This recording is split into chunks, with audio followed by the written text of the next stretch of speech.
Before Lan Wangji left Yunmeng with Jiang Fengmian, Lan Xichen pulled his brother aside, full of concern, and specifically urged him, "As you go to Yunmeng this time, you and Xian must have an open conversation.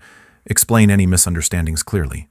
Xian is a child who responds to softness, not harshness. You must convey your feelings into his heart."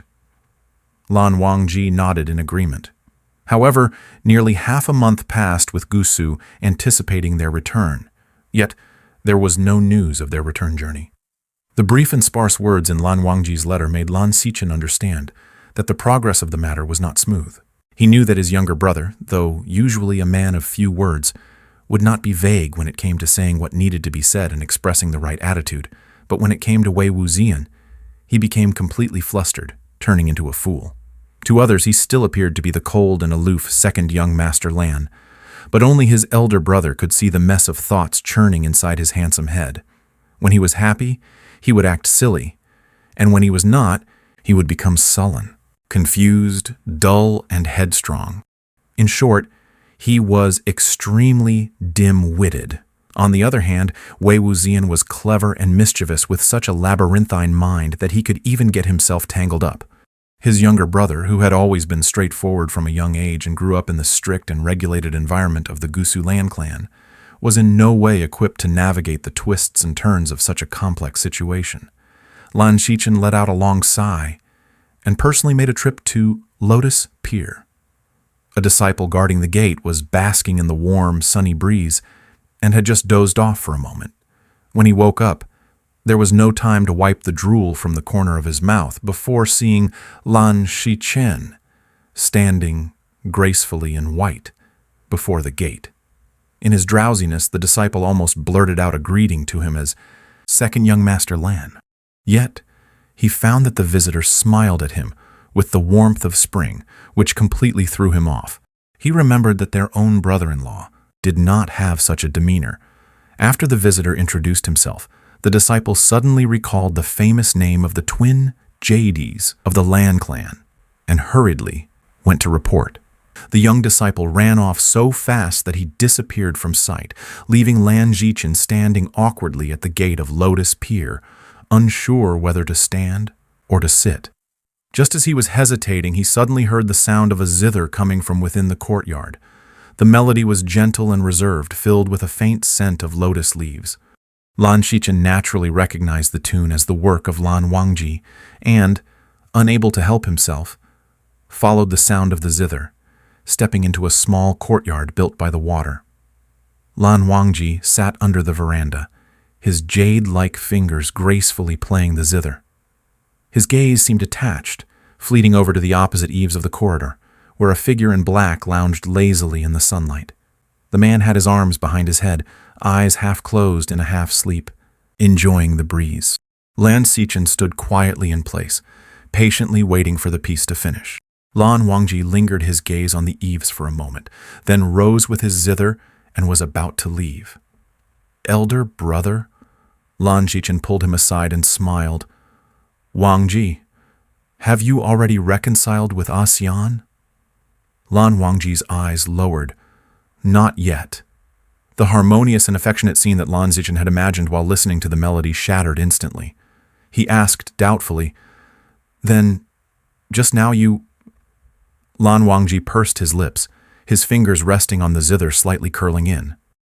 Lan Xichen immediately understood, thinking it was probably like playing the lute to a cow which could not understand the tune. Looking up at Wei Wuxian, who seemed to be sleeping soundly on the rooftop, Lan Xichen suddenly recalled the gatekeeping disciple from earlier, as well as the old man dozing off on a long bench in the stables.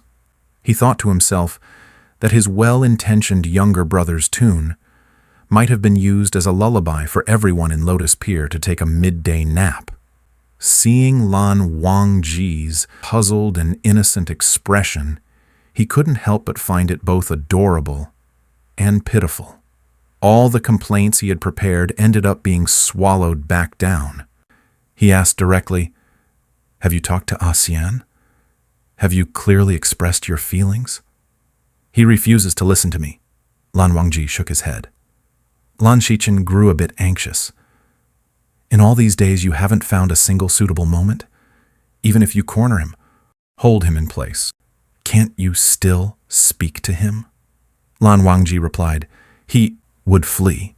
Lan Xichen sighed, massaging his forehead, his expression showing his exasperation at his younger brother's lack of progress. Lan Wangji felt a bit frustrated and thought it necessary to defend himself, so he earnestly added, I have been playing a song I composed for him every day. Lan Xichen was surprised. You have just been playing the zither? Lan Wangji nodded. Lan Xichen. After much effort, he finally understood the stalemate from Lan Wangji's description. It was like a game of hide-and-seek, with one chasing and the other evading. Looking at his younger brother's melancholic and helpless expression, he could read 1,000 unspoken words, summarized in one aggrieved sentence. Wei Ying was ignoring me.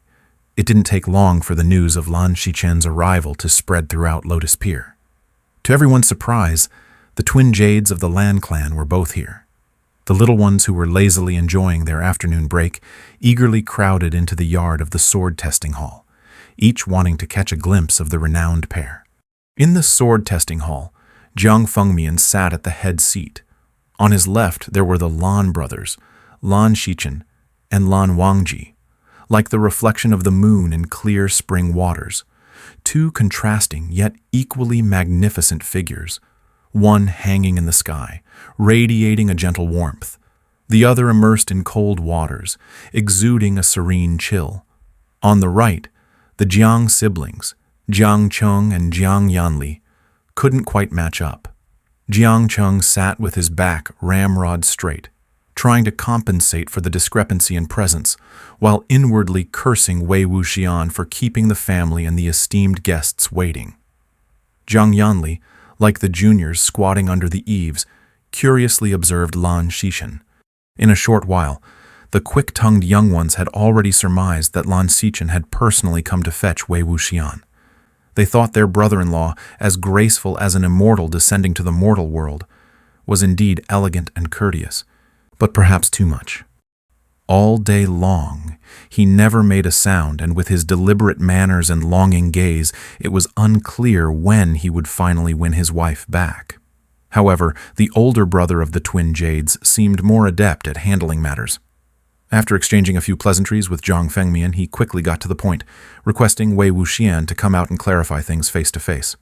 Even though Wei Wuxian was very reluctant to face Lan Wangji, he couldn't ignore Lan Xichen's request, especially when Zhang Fengmian himself had given the order. After a moment, he reluctantly appeared, gave a cupped fist salute, and without so much as a glance at Lan Wangji, listlessly took his seat. Lan Xichen spoke gently. Ah, Xian, I've already explained the purpose of my visit to sect leader Jiang. It seems that Wangji might not have communicated things properly and failed to convey the Lan clan's intentions to you. You are still young, and marrying into a place as strict and disciplined as the Lan clan might make it difficult for you to adapt in various aspects of life and learning. The Lan clan also overlooked many matters, which led to the dispute between you and Wangji. I extend the elders' apologies on behalf of the Lan clan. As for your recent risky actions, it was likely an impulsive mistake. Since sect leader Jiang exchanged my mother's belongings without any damage, the clan elders have decided to let bygones be bygones. Wangji will bring you back to Yunmeng. We hope that this does not create any rifts between our families, and that you and Wangji can reconcile and restore your relationship. Lan Xichen's words were considerate, turning major issues into minor ones and minor ones into none, giving due respect to all parties involved. As long as Wei Wuxian nodded his agreement, the matter would be resolved satisfactorily. When Wei Wuxian heard Lan Xichen apologize on behalf of those stubborn and terrifying old men of the Lan clan, his heart was slightly moved, but then grew suspicious. He knew Lan Xichen's temperament, gentle and courteous. His humble words were due to his own modesty.